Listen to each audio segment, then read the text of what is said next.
En 1940, Winston Churchill se paró frente al Parlamento británico en el peor momento de la Segunda Guerra Mundial. Los nazis avanzaban por Europa. Francia ya había caído. Gran Bretaña estaba sola. Y Churchill abrió su discurso: no tengo nada que ofrecer, salvo sangre, esfuerzo, lágrimas y sudor. ¿Te diste cuenta? No dijo buenas tardes a todos. No dijo es un placer estar aquí. No dijo hola, mi nombre es Winston y hoy voy a hablarles de la guerra. No, abrió con una promesa brutal, honesta, una promesa que en ese momento era imposible de ignorar. Y todo el Parlamento se quedó en silencio. Hoy vamos a hablar de eso, de cómo empezar a hablar para que la gente no pueda dejar de escucharte. Bienvenido a Voz y Palabra. Soy Froilán. Hay un dato que todo orador debería tener grabado en la frente, en la memoria constantemente. 30 segundos. 30 segundos es lo que tienes para capturar la atención de tu audiencia. 30 segundos. Y tu audiencia ya decidió si te va a escuchar o si te va a sacar del teléfono.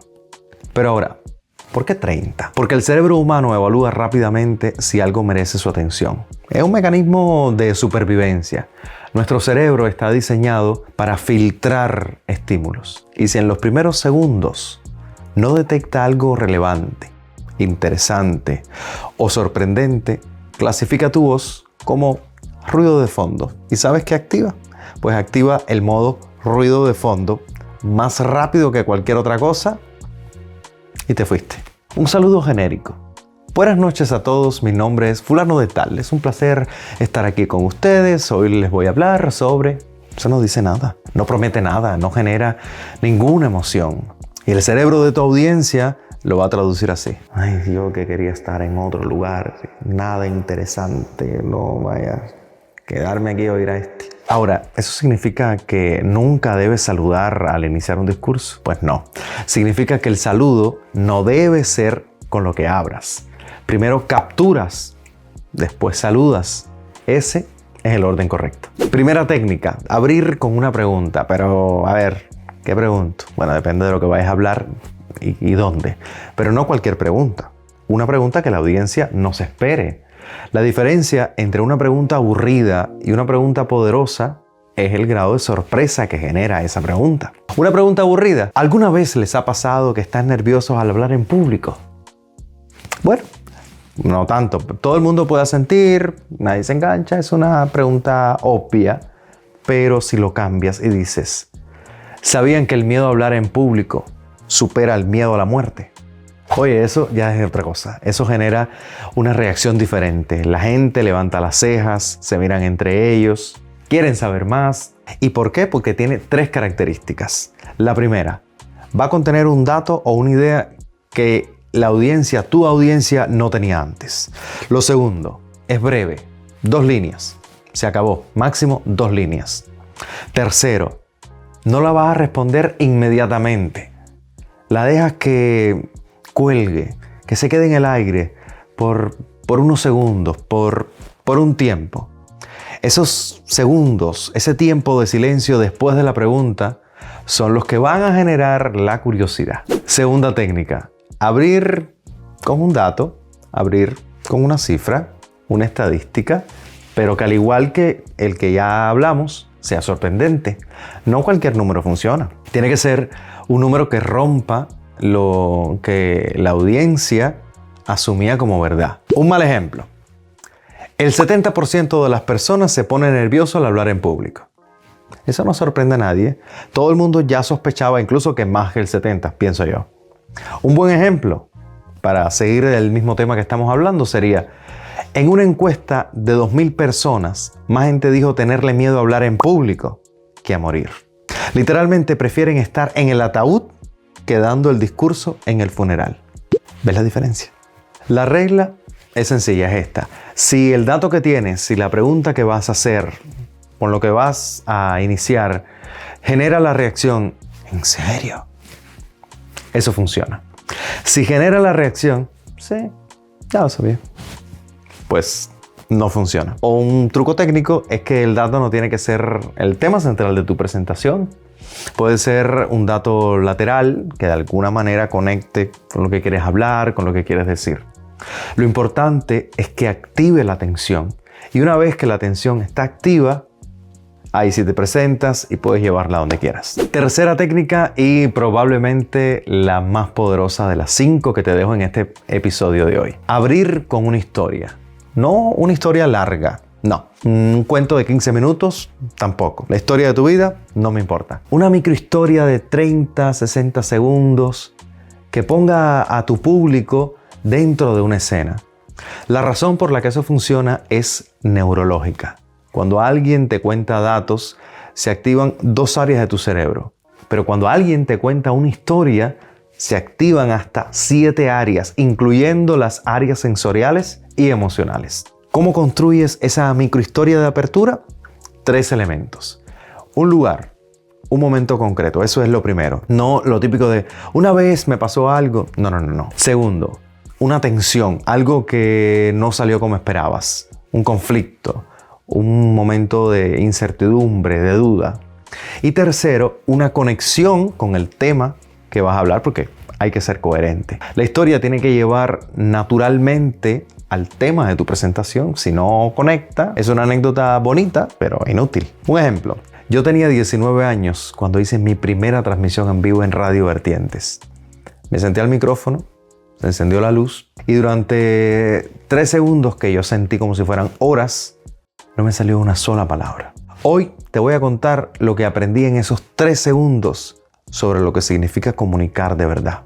Bien, 30 segundos, un lugar, una atención, una conexión y la audiencia, tu público, ya no puede irse o se va a quedar más complacido que si le dijeras, te voy a contar algo sobre mí. Cuarta técnica, abrir con una afirmación que incomode, que provoque, que haga que la audiencia piense, espérate, pero él dijo eso. Esto va a requerir valentía, porque estás diciendo algo que tu audiencia no espera escuchar. Si vas a dar una charla sobre comunicación, por ejemplo, puedes empezar así. Hablar bien no sirve de nada. Eso contradice todo lo que yo vengo diciendo en este canal. De hecho, me despido diciendo todo lo contrario. Va a generar incomodidad, genera confusión y una necesidad urgente de respuesta, de saber por qué lo dijiste. Y entonces, después de esa pausa importante, continúas y dices, hablar bien no sirve de nada si no tienes algo que valga la pena decir. La mayoría de las personas que buscan hablar mejor se saltan ese paso importante. Esa afirmación provocadora va a funcionar porque rompe ese contrato implícito entre orador y audiencia. La audiencia asume que vas a decir algo predecible, que ya conoce, y cuando dices lo contrario, se despierta. Pero ojo, puede ser un error muy grave. La afirmación tiene que ser defendible. Tienes que poder explicarla después. Si dices algo provocador solo para llamar la atención, que pasa mucho en redes sociales, y además no puedes respaldarlos, vas a perder toda la credibilidad. Y no queremos eso. Y la quinta, la más difícil de todas las aperturas de discursos, la que separa a los oradores principiantes de los profesionales: el silencio. Eso que acabas de sentir, esa incomodidad, esa expectativa, esa necesidad de que yo dijera algo, es exactamente lo que siente tu audiencia cuando abres con silencio. La mayoría de las personas que se sube a un escenario, que habla, empiezan a hablar e inmediatamente llegan allí. Antes de que la audiencia se acomode, antes de que los murmullos se apaguen, antes de que la gente levante la mirada del teléfono. El orador profesional hace lo contrario. Se para, mira a la audiencia y espera. 3 segundos, 5, a veces 10. Durante ese tiempo va a ocurrir algo extraordinario. La audiencia se va a regular sola. Y esto me lo recuerda una profesora de español que tenía, que hacía exactamente lo mismo. Llegaba al aula en silencio total. Y todos nosotros sentíamos aquello y comenzábamos de alguna manera a regularnos. O sea, los que estábamos hablando se callaban, los que, Mirar teléfono no, porque en esa época no existían los celulares. No soy tan viejo. Pero ya levantabas la vista, los que estaban distraídos de alguna manera se van a enfocar, porque el silencio en un contexto donde se espera ruido genera tensión que el cerebro, nuevamente, necesita resolver.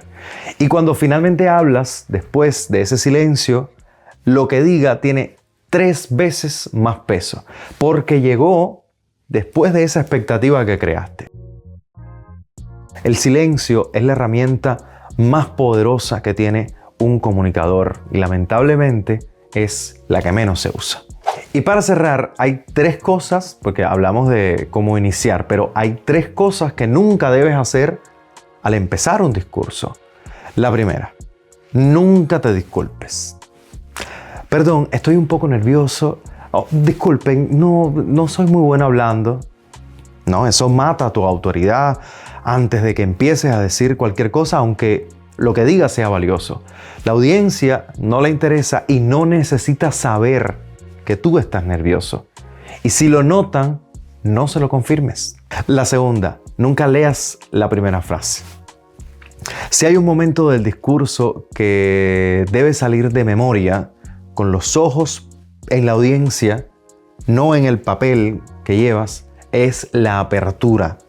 La primera frase mirando a los ojos de tu audiencia. Y la tercera, nunca empieces hablando de ti, como ya dijimos. Mi nombre es, yo trabajo en, mi experiencia es, a la audiencia no le importas tú. Aunque estén ahí, no le importas tú. Le importa lo que tú le puedes dar a ella. Empieza con lo que les vas a dar. Preséntate después. Recapitulemos. 5 formas de empezar un discurso que enganche. La pregunta inesperada, el dato sorprendente, la historia personal, la afirmación provocadora y el silencio. La próxima vez que te toque hablar en público, en una reunión, en una presentación, en un brindis, en tu casa, antes de decir buenas noches a todos, pregúntate, ¿cuál de estas 5 herramientas que aprendí hoy voy a usar? Esa decisión, esos primeros 30 segundos pueden cambiar cómo te escucha toda la sala. Cuéntame en los comentarios, quiero saber, estoy ansioso por leerlos, cuáles de estas 5 técnicas vas a probar primero, si has probado alguna y si alguna vez empezaste un discurso de una forma que te sorprendió incluso a ti mismo, cuéntame esa historia, me encantaría leerla, así que los leo en los comentarios. Eso es todo por hoy en Voz y Palabra. Si esto te sirvió, compártelo, porque hay alguien que conoces que también necesita escucharlo. Nos vemos en el próximo episodio. Yo soy Froilán y recuerda, no basta con hablar, hay que hablar bien.